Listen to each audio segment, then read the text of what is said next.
Soldiers, sailors, airmen, and women enlist in the armed forces for many reasons, including a sense of duty, patriotism, the adventure, travel, and adrenaline.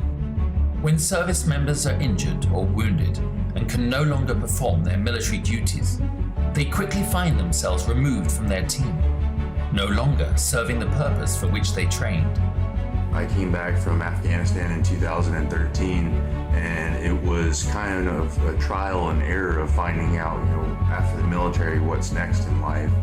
Motorsports offers an opportunity to regain that sense of identity within a safe, fast-paced team environment, providing a renewed sense of purpose. Like in the military, in motorsports, the goal is in accomplishing the mission, winning as a team, collectively celebrating the successes and supporting teammates through the losses. Operation Motorsport also offers virtual engagements and recovery opportunities through an iRacing league, engaging beneficiaries in a safe, competitive environment from the comfort and safety of their home. Operation Motorsport believes in the power of team, identity, and purpose.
Good evening, race fans, and welcome to Podium Esports coverage of the 7th round of the 4th season of the Operation eMotorsport iRacing League by RECARO, live from iRacing's virtual Sonoma Raceway in Sonoma, California.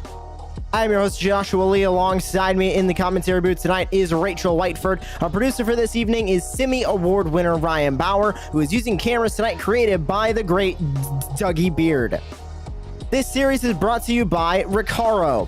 Whether it's on the track or iRacing, RECARO Automotive is all about making the driving safer, more comfortable, and more controlled. A driving experience that you can really feel. RECARO Automotive puts people first every time. An ergonomic sitting position means a comfortable position with perfect seat contours and innovative features that support your body. RECARO Automotive makes driving fun, be it on the road or on the racetrack. RECARO Automotive performance seats are more than just a set of components. They exude innovation, quality, premium materials, craftsmanship, and a genuine passion for cars. For more information, visit their website at www.recaro-automotive.com. Once again, that is www.recaro-automotive.com. RECARO Automotive is proud to support Operation eMotorsports iRacing. So Rachel, as we take a look at this track, of course, this track has become so legendary when it comes to IndyCar and NASCAR. The 24 Hours of Lemons has been here numerous times, and this track from up top looks a little bit more unique than a lot of the road courses, not only in the real world, but also on the iRacing service. Yeah, certainly does, of course. This is a road course in Dragster, located near Sear Point in southern Sonoma, in the mountains of Sonoma, California. Napa Valley, yes it is. Now the road course features 12 turns on a very hilly course with over 160 feet of total elevation change, which is huge for a race course. Well, it hosts one of only 3 NASCAR Cup Series races each year that are run on road courses. It's, as we said, hosted IndyCar, NHRA Mellow Yellow Drag Series, and several other series of motorcycle races, of course, as well as the American Federation of Motorcyclists Series. Sonoma continues to host amateur and club racing with some track days open to the public, and the largest such club is, of course, the Sports Car Club of America. It's 30 miles north of San Francisco and Oakland, and with the closure of the Riverside International Raceway in Moreno Valley, California after the 88 season, NASCAR went to somewhere on the West Coast for its road course, and they came to Sears Point, which of course is now known as Sonoma. This track, like we mentioned, is 11 turns in this layout, and it consists of a 2.53 mile, 4 kilometer track, which opened in this layout in 1968. I believe today we're actually running the bigger version, which runs down part of the drag strip, so we end up with still 11 corners, but it's a lot of fun, this place. We see a car, Bradley Beam on there, going for a bit of an excursion in the sand. Yeah, definitely taking a little bit of an extended course down through turn number 9 there for the moment, but now we get a great look at one of our GT cars making their way through turn 11 as they'll come back onto the front straightaway. This is Brian Winker, who currently sits P14 overall and across the line. We'll see if they are going to jump up here in qualifying. And it doesn't look like they're going to jump up in that GT class with Mason Smotherman now. We're taking a look on board, and I'm glad all of you are joining us wherever you're tuning in, whether it's the Opmo YouTube, Facebook, or Twitch pages, or if it's the Podium Facebook. We welcome you to tonight's race for Operation E Motorsport iRacing League. And Rachel, as qualifying continues its way, just quick thoughts on the times you're seeing on the board right now, because, of course, the prototypes are at the top, but we've got a bit of a tight battle for the GT top. Yeah, absolutely. We're seeing about a 10-second gap, of course, between the Protos and GT, which will have a big impact in terms of lapping. This track is not that wide. Passing will be hard. It will definitely be a factor today. Looking at our times, though, for the GT cars, especially with our beneficiary class here, we'll go over that in a second. It's really close. We're looking at really, really close times here. Top 8 are within a second, which is super, super tight here. And we're seeing a really good time here from John May. He's got a good one today. Hunter Reeve as well. Parisi, Smotherman, we're going to have an absolutely cracking race. Last time out, Parisi was super, super close to Smotherman. Can we see him try and contend this time? We'll have to find out. We're certainly going to find out what will happen tonight. And as we get ready to take the green flag tonight, we would like to welcome in Jason Leach, the Chief Operating Officer of Operation Motorsport, to the broadcast booth. Good evening, Jason, and thank you for joining us here on Podium Esports. Hey, good evening, Joshua, and welcome to Operation Motorsports iRacing. I believe this is the first time we're having you on one of our broadcasts. And super happy to be here. And of course, I know a lot about what Operation Motorsport does, but for anybody who does not know, can you talk about in detail your role specifically as the Chief Operating Officer for Opmo? Yeah, so, much like a lot of COO roles, I'm responsible for the day-to-day operations, ensuring that they're in line with the Foundation's core mission of engaging our medically retiring and wounded service members. But there's also, carrying out the vision of our founder and co-founder, Diesel Lauder, and his wife, Tiffany Lauder, really helping them, move their vision along, helping, finding new opportunities where we can, expand our brand. But also, ensuring that we're continuing to make the foundation better. I focus a lot on the analytical, organizational, and communication skills that I think I bring to the table in helping us, become a more professional foundation. Since we are still kind of young, only founded since 2017. And of course, with all that you do, what specifically would you like our viewers here on Podium to know about the programs that Operation Motorsport offers? Well, we have 3 programs, so we'll break them down here really quick. So first is our Excite program, and that's our diversionary therapy and motorsports immersion. Now, diversionary therapy, everybody is tuning in, you're watching that here tonight. This is an example of diversionary therapy. Those environments that we can create where we give beneficiaries and other folks a way to unwind from whatever the stresses are in their life, a way to just kind of decompress, come into a space with like-minded individuals where they can build some common and shared experiences. And we also do that also through our Patriot Car Corrals, which I'd like to talk about here in a minute. And then there's our Motorsports Immersion program under the Excite program. And really that's the bread and butter of where we started back in 2017. Getting people out engaged as volunteer crew members across race series support, or potentially even like photo and video professionals at races, where they can start seeing that, even though their military career or military life has kind of come to an end, they still have skills that are so marketable and valuable inside the motorsports world, since there's so many common parallels between those two worlds. That small team environment, working towards a common goal. You've practiced, up until the race day, and then Murphy's Law is going to throw something at you that you've got to, overcome and adapt and still try to achieve, that mission success. We then have our Engage program, so that is going to be that builds upon the Motorsport Immersion. So the Motorsport Immersion might just be a little bit of a taste. Maybe, they come out and they activate with a team for one weekend, kind of get a sense of what it is. Well, now that they've got that taste, and anybody who's been around motorsports, it's like a crack pipe. As soon as you take that first hit, you're addicted. Now they want to come in there and be a part of that team. They want to start learning that, those new skills and how to get in and around a car, the fueling, the tires, the safety aspect, the technical aspect of racing, because there's so much more that goes on behind the background than just what you see with the driver, piloting around the track. And graduating from there, they come into our Empower program. So that's going to be kind of where they've potentially secured employment with a race team, or maybe within the series itself. And that's probably going to be best demonstrated. We've got Dustin Burkhalter. I think he is racing tonight, but he's active here in our iRacing League. He just left the Army last year, and now he's employed full-time with Skip Barber Racing.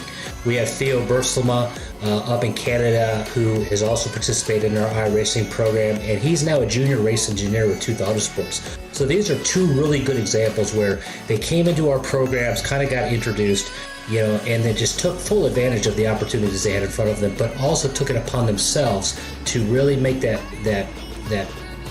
impact to those teams, to where that team owner or team principal is like, yep, we need to bring that person on because of the skills they bring to the table.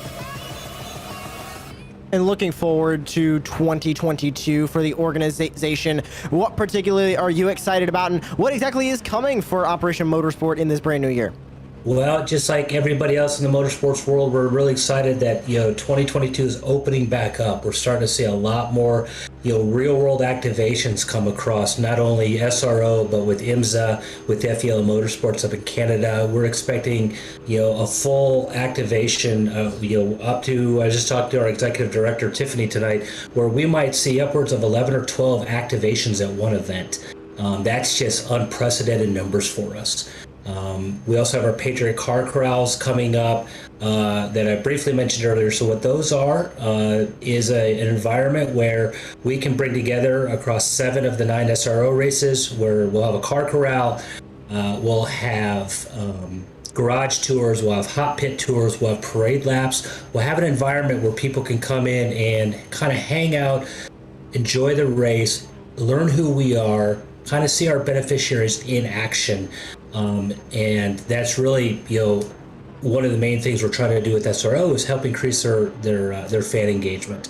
We will be going through the USO to kind of help with that, and help get the word out across the country.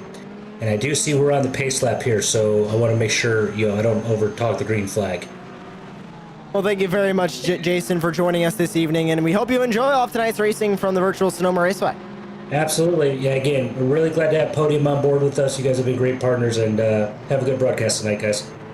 Thank you very much. That was Chief Operating Officer for Operation Motorsport, Jason Leach, joining us here in the booth. For more information on Operation Motorsport, please visit their website at operationmotorsport.org. And Rachel, pace lap underway. They go up the hill through the first couple of turns here in Sector 1 at the virtual Sonoma Raceway. Thoughts as we go into tonight's race, because obviously this track has a ton of quirks, there's a ton of tough turns around it, and we've got a lot of GT cars, only a handful of prototype cars that are going to be pulling away at the front of the field here momentarily. Absolutely, it's going to take a lot here, and it's going to be an aim to survive sort of day. But we've got the Mercedes here, John May. Love that car, and I love this track and car combo. I have special feelings I'll talk about it later, but let's go to your grid and run through those numbers right now, see where we got coming into the final moments here. Of course, grabbing that pole for the prototypes is going to be the 666 of Martin Wallace. A great run for him in qualifying. And following him down there is going to be Brandon Gerchik, Dave Hines, Tyler Guillemette with Rodney Campbell and Jason McSparron. And a lot of drivers towards up the front of that GT field are in the beneficiary class. And Rachel on the pole for that will be Matt Smotherman. Absolutely is. We've got a Parisi right behind him there. We've got Mason Smotherman leading the open class, Hunter Reeve, John May, Brock Hogan there as well. We also have Taylor Parsons from the open, Adam Poppenhaus from beneficiaries, Jake Steinbrink from the open class. We also have Bradley Beamont open, Tyler Reed open, Jake Gleason open. We have the USO NC1, which is Branning Knight. We have Brian Winker from the open class, Philip Chartier from beneficiaries, Tyler Beamont, John Winker. We have Papa Knight from the USO number 2 car, open class, and that is your grid as the green flag is about to wave in just a second.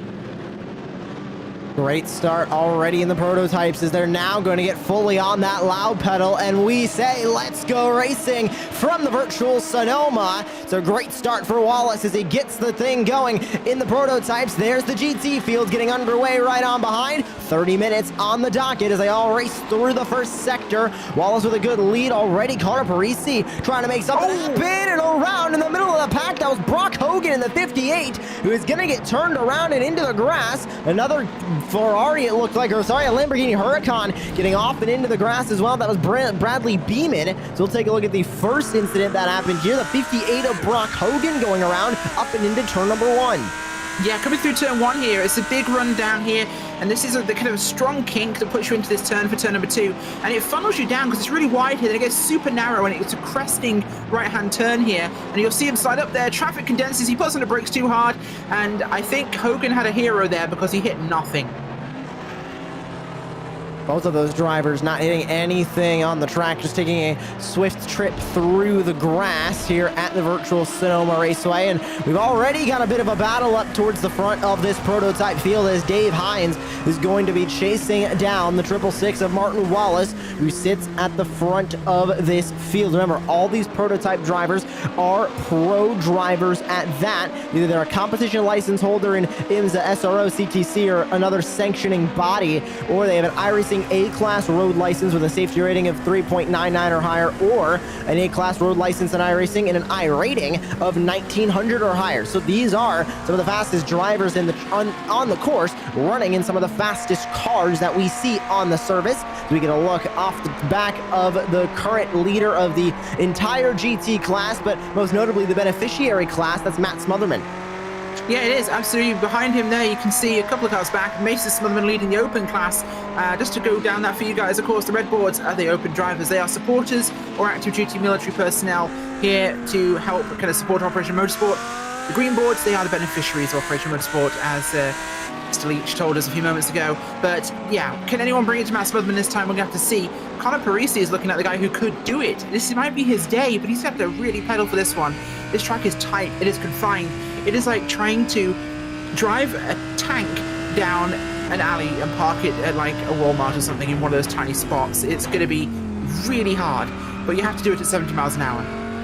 This track is so confined. It doesn't feel like it, but with all the elevation changes and the few opportunities you have to pass, it really becomes a struggle. These cars are big, and these curbs are even bigger. Now, this will benefit Mr. May because he's driving a Mercedes, and that thing can hump curb. The other cars, the rear engine and mid engines, they will struggle a little bit with that, but that Mercedes with its big front engine, lots of front weight, and it's a bit understeery, in fact, it will really benefit from that. He can get on those curbs and use it to help rotate the car.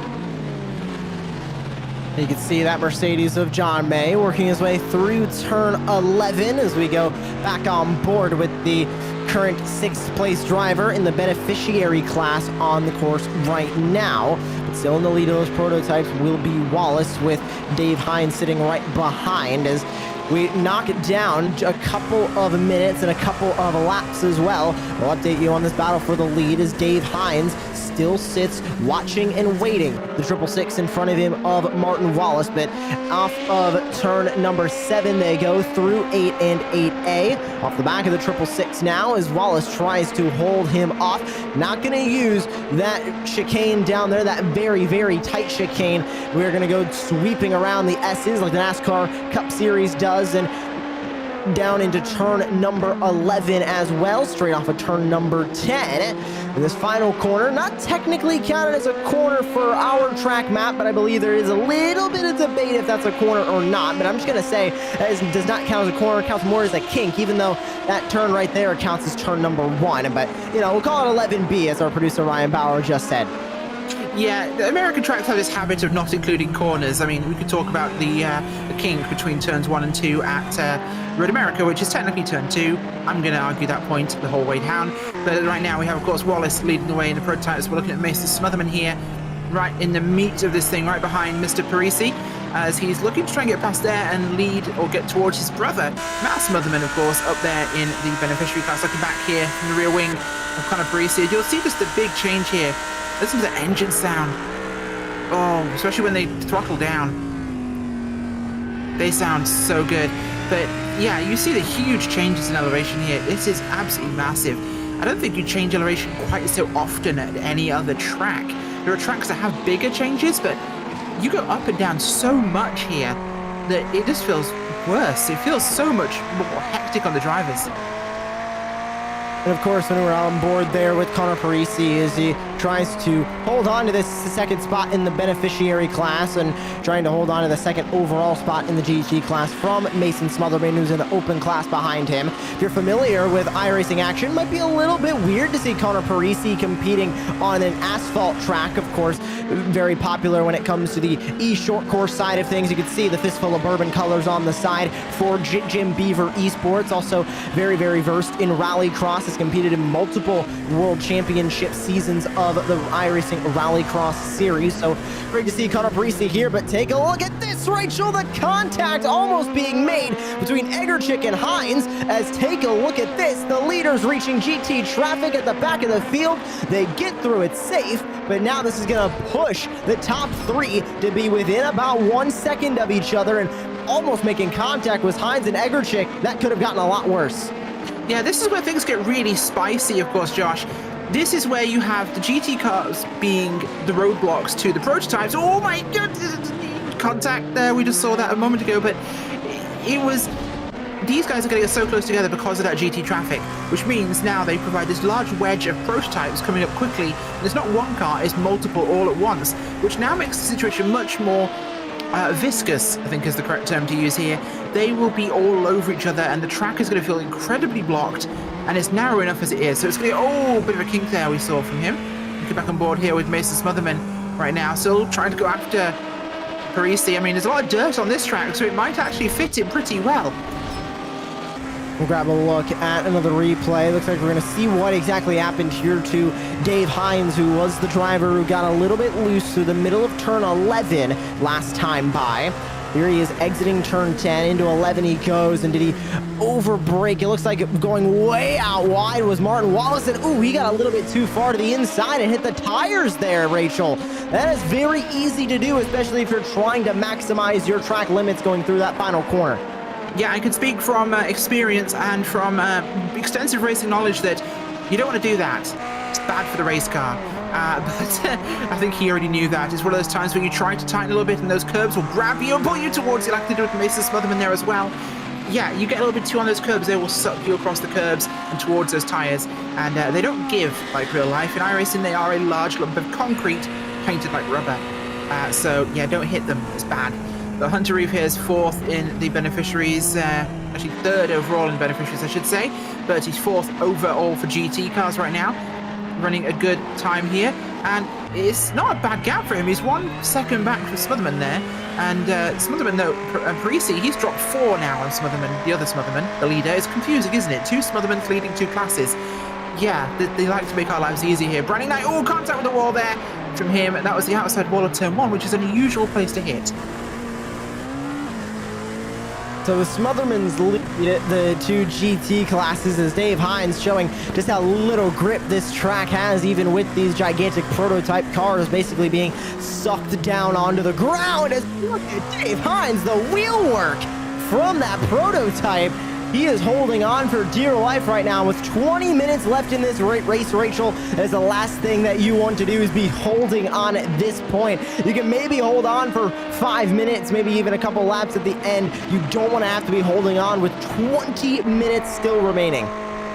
Yeah, that means you've gotten that car real spicy. And, well, just like Taco Bell, there's always a bad consequence. So you don't want to be getting the car too, should we say, up to temperature too early, because you'll turn those tires into liquid and that thing will just be sliding everywhere. And that's not a continuation of the Taco Bell reference at all. That's actually really inappropriate, so I'll divert away from that. But Jake Gleason is in a race car, driving down a track. He is indeed in a race car, driving currently in P number 13 for that for the open class here tonight in the number 64. And it looks like we might have had a prototype dip their way into the pit lane in Jason McSparron. See exactly what happened here to that prototype if we can grab a replay. But it looked like two prototypes getting into incidents there. It looked like that might have been started by the number 62 of Rodney Campbell coming out of turn number 2. And you can see there, here's the consequence of what happened. That is Jason McSparron up and into the grass. As you can see, that orange and gray camo colored car of the 62 of Rodney Campbell. He is who started this incident. They're coming through turn number 1, and he just got very, very loose on the exit of this corner. And we'll see it here. Coming in full head of steam, dives it into turn number 2, gets up on the curb, and he spins it around and trying to take avoiding action is McSparron. And he ends up getting it turned around. Up the berm he went and decided to tow it back to the pit lane there, and that looks to be night over for the 119. Coming up the hill here is McSparron from the prototype class, and oh, bit spicy in front of him, contact as round he'll go, and that US Air Force machine spinning out. Unfortunately there for him, as we'll see what happened here, because it was a little bit of a moment. This is Cedric in front here, and you'll see this now as they come up live on screen now. Sorry, but that was wild. That was actually a bit of an interesting one we just saw there. It's a real tricky spot as the traffic gets thicker and thicker here. I really feel sorry for the poor GT cars because they're going to just be run up on so fast here. They will not know what to do. You can see how close this battle for the lead here in the prototype class really is now, as Egerchik is trying to chase down Wallace as they go back into the inner carousel portion of the Sonoma Raceway through turn 5. There's the Mercedes they're gonna have to navigate, and another Ferrari they get very close to making contact as they go down the hill. They'll try and go to the inside. Egerchik, very, very loose, has to save it that time in the 86. And keeping the lead will be Martin Wallace. And a great run, certainly now, for the 666, as he's just going to try and hold on to this race lead. The 86 is still close, but he's getting into the very tough portion of the racetrack to really gain any time, Rachel, because it's so fast and so flowing for these prototypes.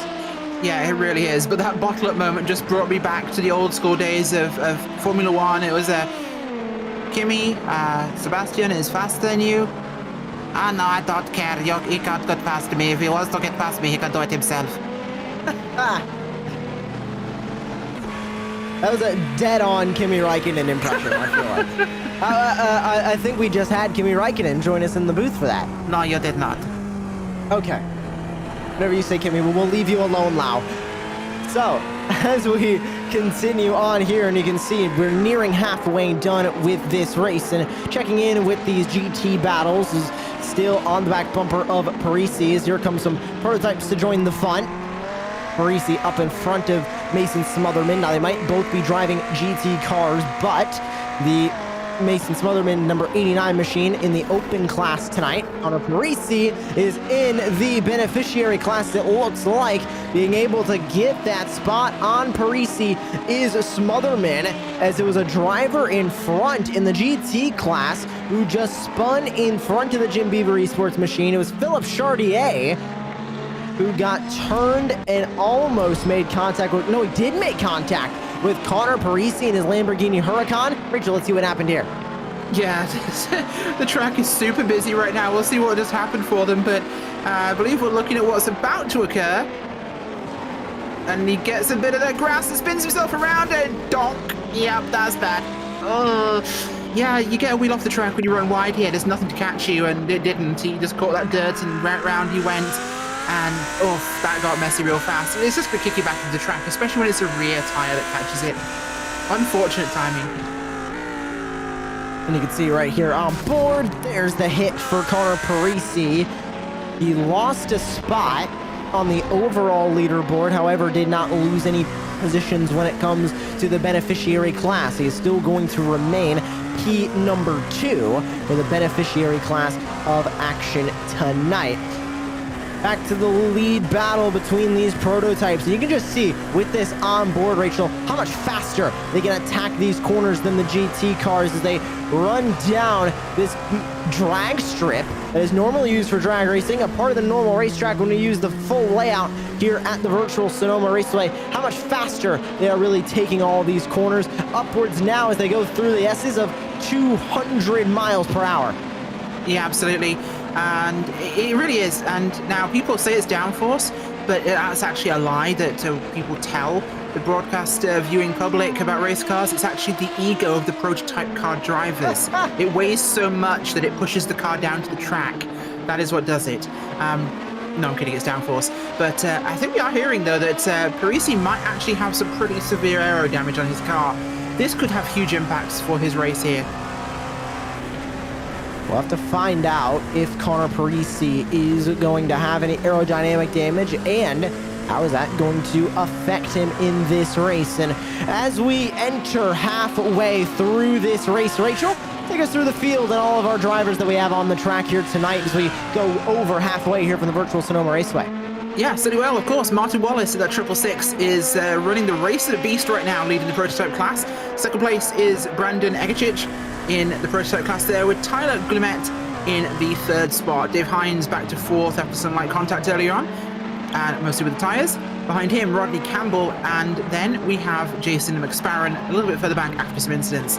Now, in your beneficiaries class, it is Matt Smotherman with second place there, Connor Parisi with Hunter Reeve behind him, John May, Adam Poppenhaus, John Winker, Brock Hogan, and Philip Chartier. Behind that group, we have the open class, which is led by the other Smotherman, Matt Mason Smotherman. Why do they both have an M? That's stupid. It's hard to know them apart. Tyler Parsons. We have Jake Steinbrink, Bradley Beamon, Tyler Reed. We have the USO MC1, which is Branning Knight. We have Jay Gleason. We have Brian Winker.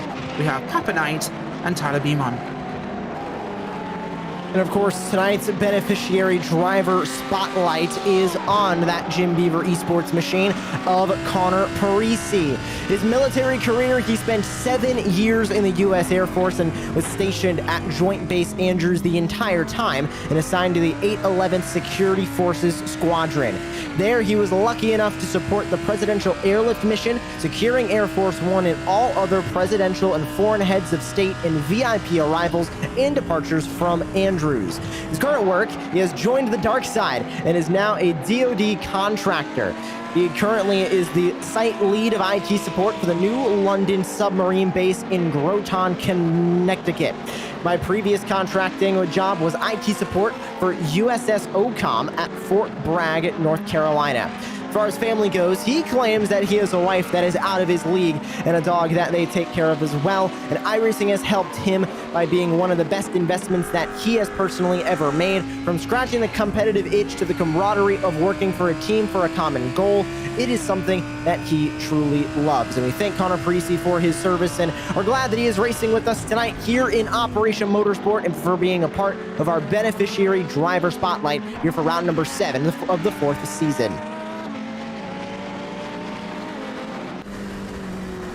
So 12 minutes now left here in this race, Rachel, and we're seeing definitely a lot of different storylines starting to pop up, but I think the main one really is Martin Wallace up at the front. Still holds that lead as take a look at the GT traffic and the dive to the inside by our prototype competitors. Keeping the lead is the 666 of Martin Wallace, but for how long is he going to be able to do that?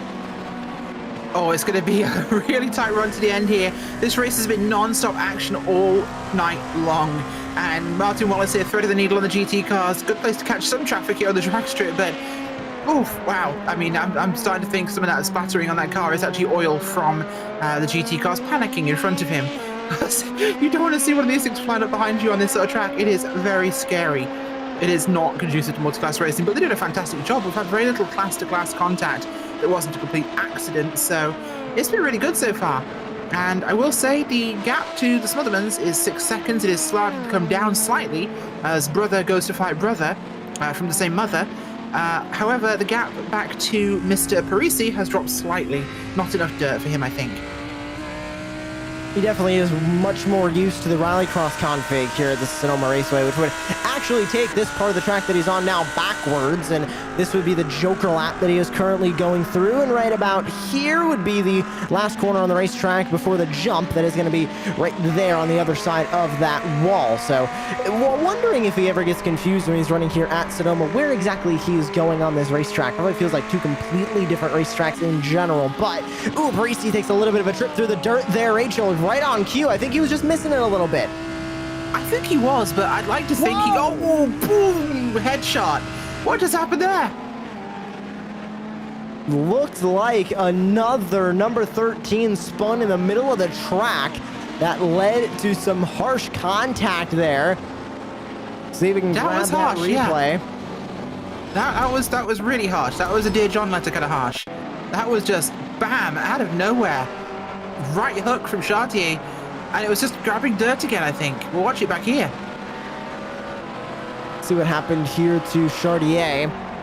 Going through turn 10 and just loses that McLaren. Now, where did the contact... Ooh, some small contact with another GT there. That was it. Yeah, no, that was the contact. It just looked much more severe on the screen of the car that clobbered him. They were tracking out. They had no adjustment, I think, in the car there because they were literally tracking out. That was the track out point of the track, and he was just sat there. Oh, no, there it is again, and there's the big contact. Parisi takes a trip through the grass, but also grabbing some more damage to the now right side of that McLaren was Philip Chartier. Here's the onboard from Parisi. There's the small take to the grass, and we'll take a look at it here in just a moment. And ooh, close, and the 89 in front of him took the brunt of that hit. That was Mason Smotherman. But Connor Parisi able to get back up into P2 of the GT class and still sits second place of the beneficiary classes. The other Smotherman, Matt Smotherman, currently sits in the lead of the beneficiaries. And here's Brandon Egerchik, still right back to the back bumper of your current race leader, Martin Wallace.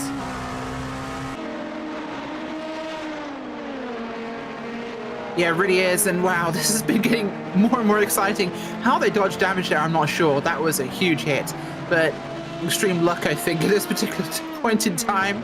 Oh, this is not without our excitement. 8 minutes to go on board with Poppenhaus here, coming through what is not apparently a corner. And we'll be looking at what this battle is in this group here. We've got all the way back to Poppenhaus. We've got Steinbrink, May, Parsons, and Reeve in this grouping. So this is kind of the meat of our beneficiary kind of fight for the podium spot here into that kind of grouping for the same sort of positions for the open class. So it's a real battleground here.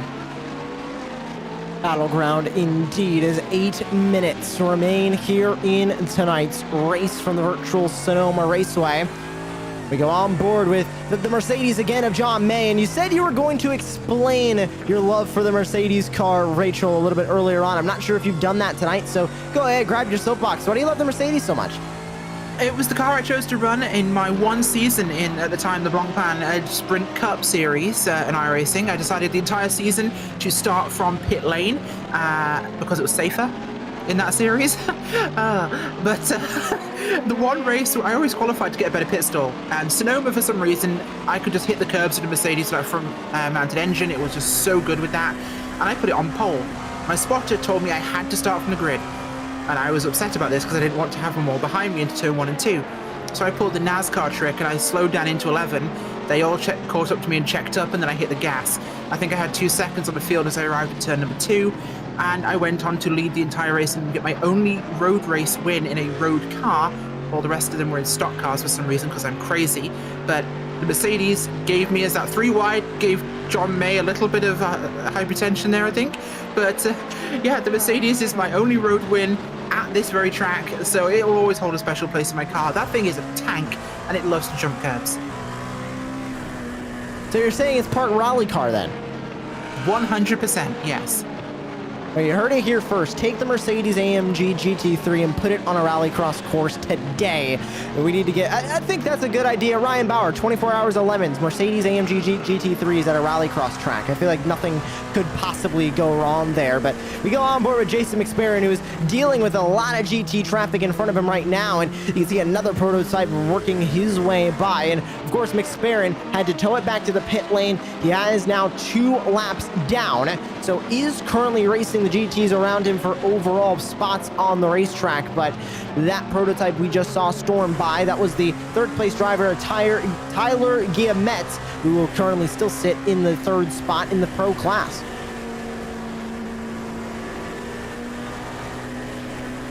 Right on board as McSparron tries to dice through this traffic. There's another prototype going by, and that looks to be Dave Hines, who's going to grab 4th spot, or keep 4th spot, I should say, and he's going to be also fighting with this GT traffic in front of him as McSparron tries to, it looks like Rachel just regather his thoughts after coming back onto the racetrack.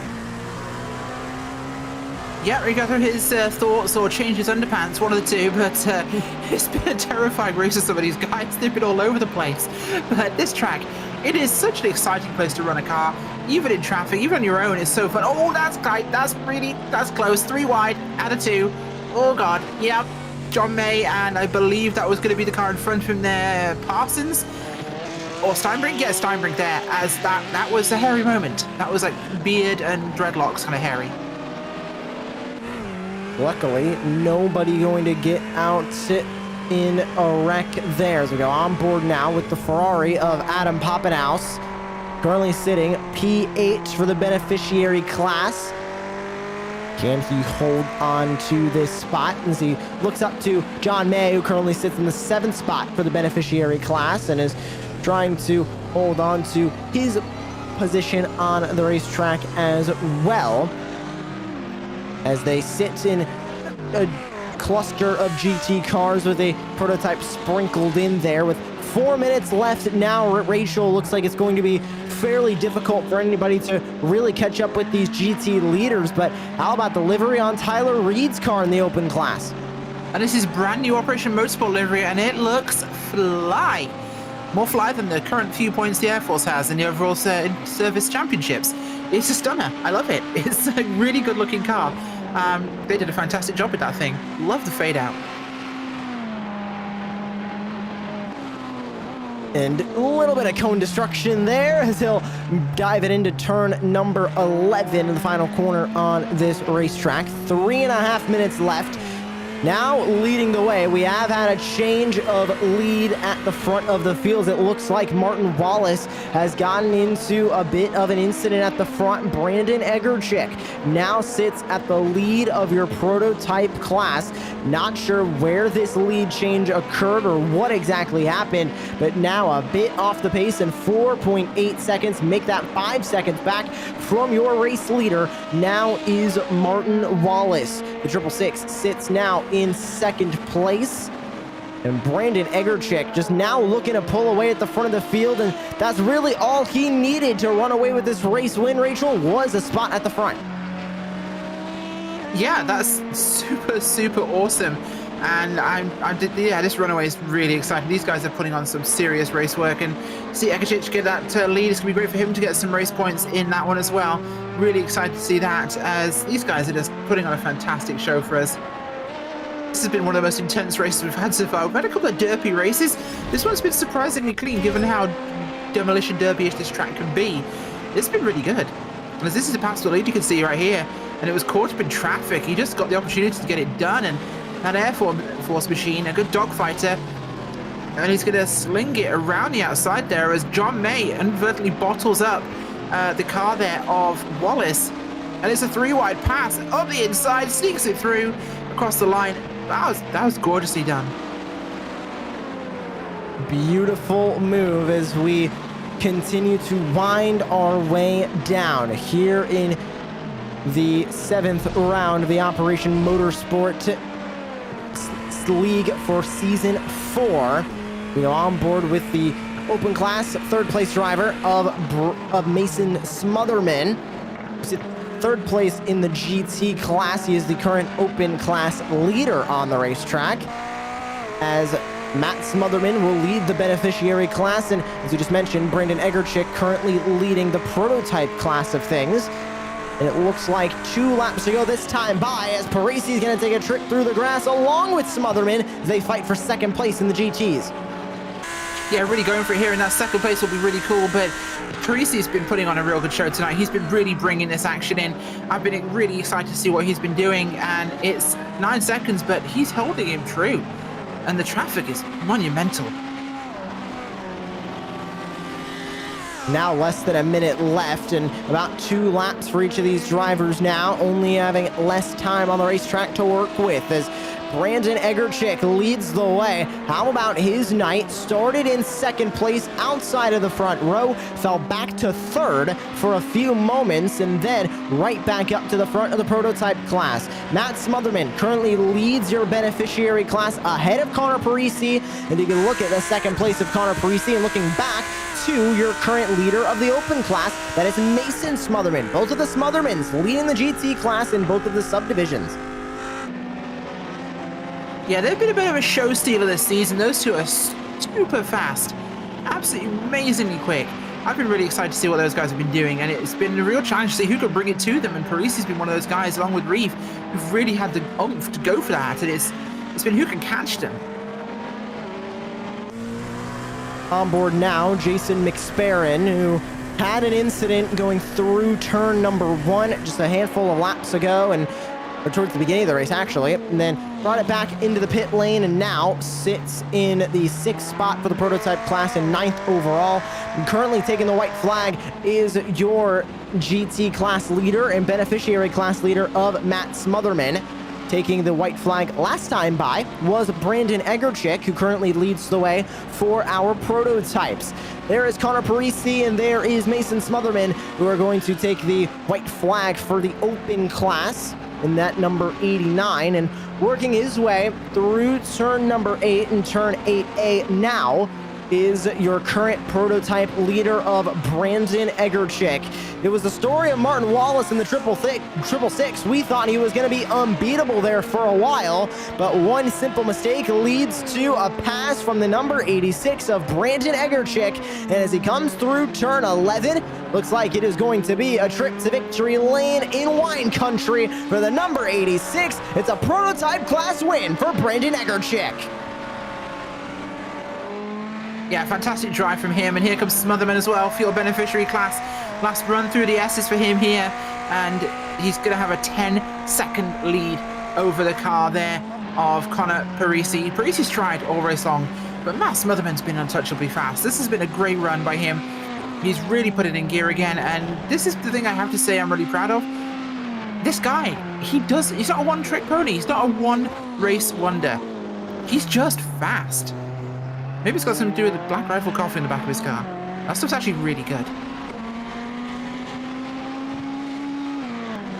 Matt Smotherman will take the win for the beneficiary class in that silver and blue number 84 machine. And here comes Connor Parisi, our beneficiary spotlight for the night, who's going to come home in second place for Jim Beaver Esports. Hunter Reeve comes home in 4th in the GT class, and grabbing that open win will be Mason Smotherman, who will finish 3rd overall in the GT class. And can he get some air? I believe he has cleared the fence and up and out of here. You know what? This is the first time the Space Force might actually get points because the launch was managed. Well, we're going to take a quick break here on Podium Esports, and then when we come back, we'll talk to the top 3 for the beneficiary class. You're watching the Operation E-Motorsport iRacing League presented by RECARO on Podium. Stick with us.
Welcome back, folks. We're here at Podium Esports for Operation Motorsport, and we got our post-race results here.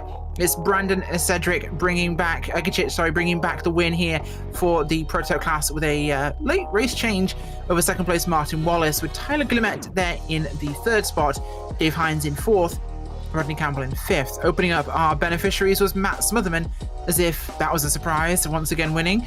Connor Parisi in second. Mason Smotherman winning for the open class, with Jason McSparron coming home behind them for the prototypes, with Hunter Reeve coming in there third for your beneficiaries.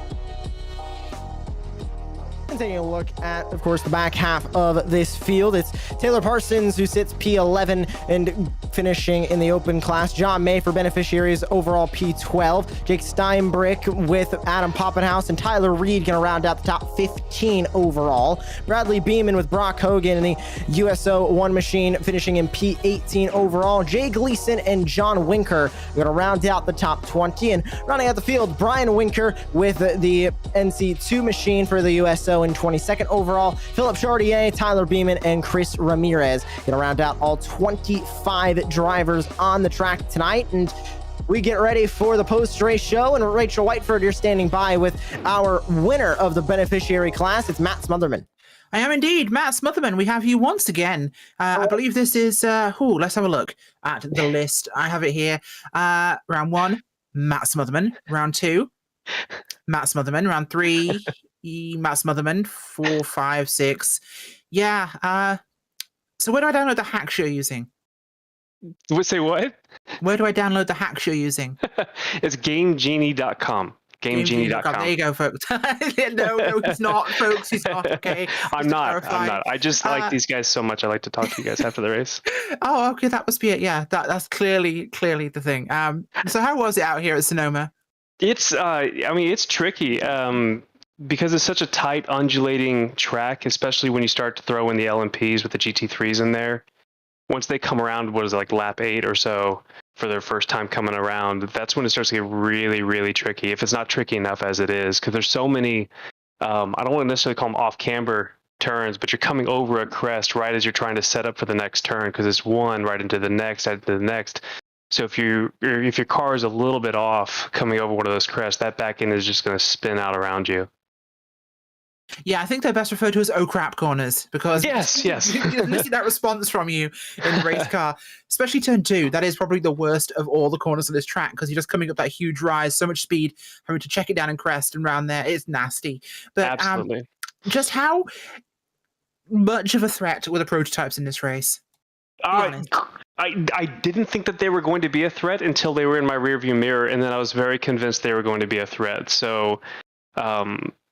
Yeah, the prototypes, they tell you as the GT3 class, the slower class in the multi-class racing, to be predictable, but it's so difficult to be so predictable when just the natural racing line is going to move you from one side of the track all the way over to the next side of the track as you set up for the next turn. And you want to telegraph that to the guys who are coming up behind you to lap you, but there's no real good way to do that. So you end up doing something that's maybe a little bit unpredictable, and maybe they were expecting you to do one thing, and it's going to vary from driver to driver. So the threat is very real right there. By predictable, they mean get out of the way. Pretty much, yeah. Yeah. No, so another 3 points on the board for the Army tonight, bringing us, it's going to be over 30 points tonight once all the points tallied, but so far it's 29 with your 3 points total there adding to the list. So congratulations again, Matt Smotherman. And one final important question before we let you thank anybody. We were debating this during the race. Obviously, your brother is also in this series, Mason, and you're both M. Smotherman. Okay? Yes. So do both your middle names start with the same initial as well? No, thankfully they don't. It doesn't help my mother, though. She still mixes us up, though. Are you twins? No, we're not twins. Not at all. We're 5 years apart, but... Yeah, doesn't stop my mom from getting the names wrong. Oh, she should have named you both with the same letter. It's clearly obvious, 1 and 2, much easier. Exactly. Anyway, anybody to thank you for a shout out to or thank? Shout out to my mom if she's watching. There you go. And there's some advice on naming conventions. Just alphanumeric works great. Matt Smotherman winning tonight's beneficiary class. Thank you very much. Thank you. Right, up second place, we have Joshua Lee standing by with Mr. Parisi. And great to see Connor Parisi, of course, racing here tonight with us here at Operation E Motorsport. And Connor, very unfamiliar territory for you with these road cars, not going on dirt, at least on purpose for that matter. But how's that race in that fistful of bourbon Lamborghini on the track? Yeah, I certainly did a fair bit of rally crossing, but definitely not on purpose. I still feel like I'm getting up to speed with these GT3 cars, but I had a good run with Mason there to man, that was close. We both had a little bit of damage from some extracurriculars, so it was quite interesting. And working your way through that race, of course, a great finish in second place for the beneficiary class, and total points now for the inner rivalry of all the different divisions of the military Air Force up to 9 points. What does it mean to you to be kind of loosely representing the Air Force here in the virtual iRacing world? Yeah, I was lucky enough to represent the Air Force a little bit more legitimately in the iRacing Rallycross World Championship, so it's cool to kind of fly those colors once again. Unfortunately, I'm not winning, so sorry. Well, you're at least somewhat close to winning, at least here in Opmo. But of course, who do you need to give a shout out to? Who do you need to thank? All that put it on possible for you and get you out here on a weekly basis here with Opmo. Got to thank the whole crew at Jim Beaver Esports. We got a lot of cool partners on board. We got Dirtfish Rally School, Next Level Racing, General Tire, Fistful of Bourbon, and Vision Wheel.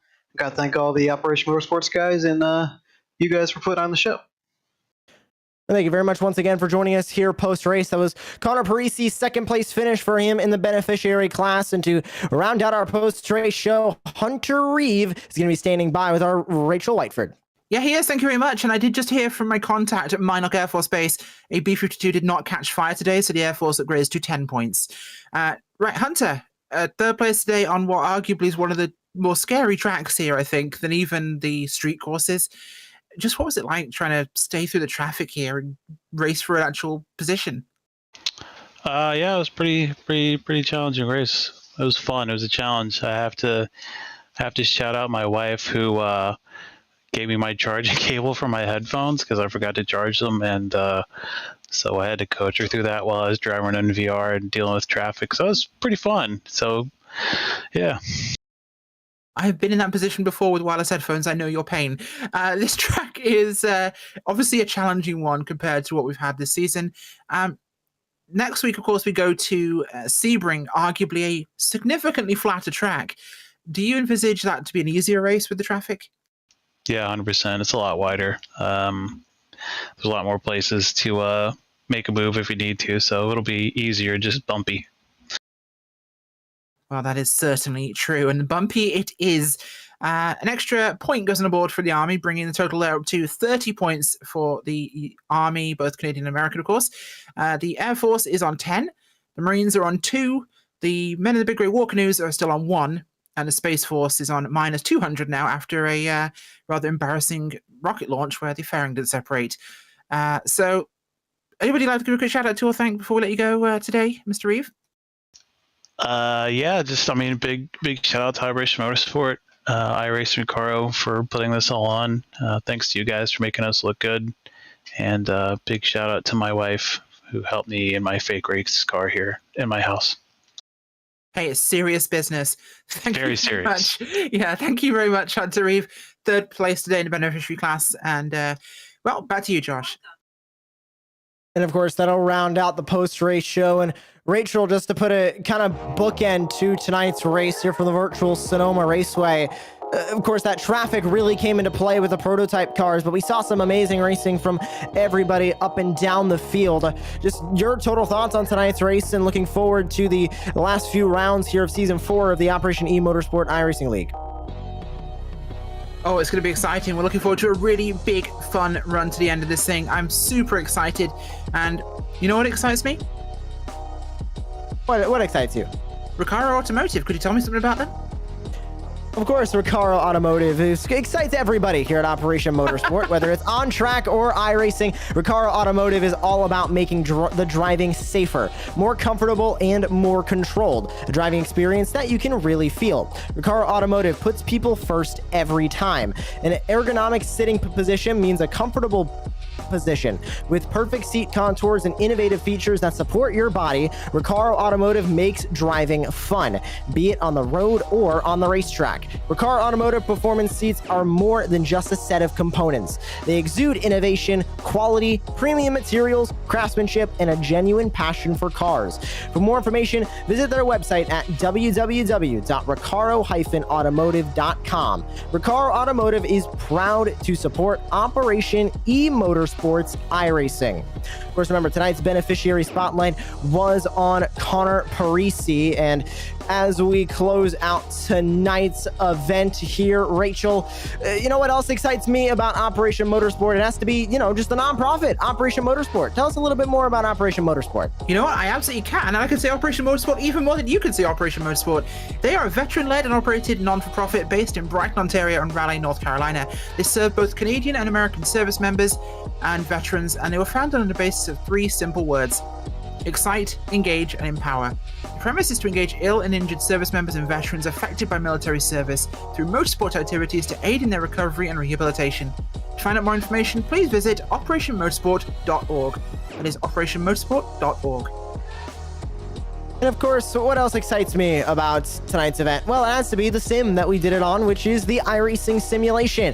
iRacing enables motorsports and gaming enthusiasts around the world to race against one another online, with more than 100 cars and more than 100 tracks available with over 350 configurations.